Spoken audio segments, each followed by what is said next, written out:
नमस्कार। आज हम बात करेंगे गुरचरण दास द्वारा लिखी गई पुस्तक इंडिया अनबाउंड के बारे में। ये किताब भारत की स्वतंत्रता के बाद की आर्थिक यात्रा और उसके बदलावों का बहुत ही गहराई से विश्लेषण करती है।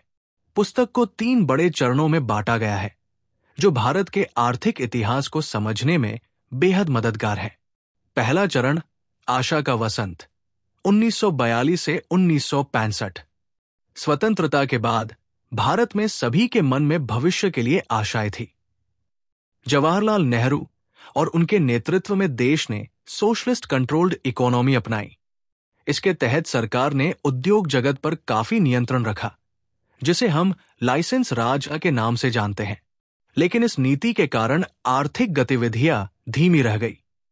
गुरचरण दास बताते हैं कि उस समय का आर्थिक मॉडल देश को ज्यादा विकसित नहीं कर सका, लेकिन ये एक शुरुआत थी, एक नया भारत बनने की शुरुआत।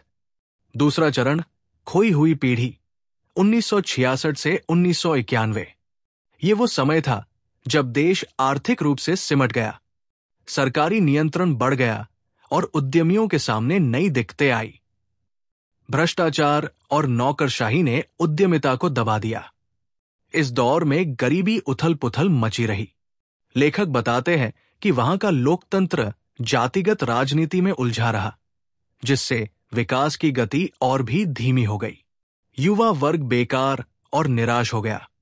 ये एक लॉकडाउन जैसा समय था, जब भारत अपने विकास के रास्ते पर लंबा विराम लेकर खड़ा था। तीसरा चरण, सपनों का पुनर्जन्म, 1991 के बाद। 1991 का साल भारत की आर्थिक इतिहास में एक क्रांतिकारी मोड़ था, जब देश ने आर्थिक उदारीकरण की नीति अपनाई, विदेशी निवेश को प्रोत्साहित किया और निजी क्षेत्र को बढ़ावा दिया।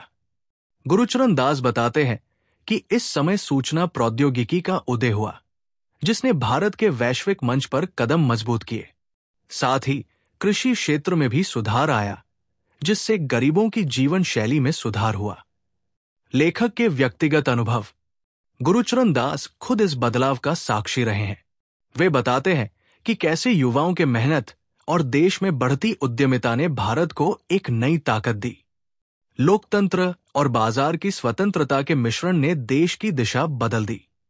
चुनौतियां और भविष्य, हालांकि भारत ने बहुत तरक्की की है, लेकिन जातिवाद, भ्रष्टाचार और राजनीतिक जड़ता अभी भी देश के विकास में बाधा है।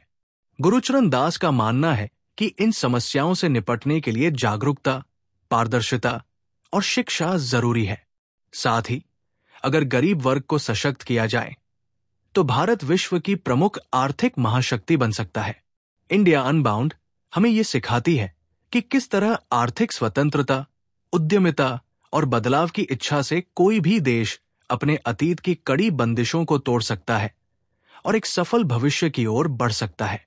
यदि आप भारत के आर्थिक इतिहास, उसके संघर्षों और सफलताओं को समझना चाहते हैं, तो ये पुस्तक आपके लिए एक अनमोल मार्गदर्शक है।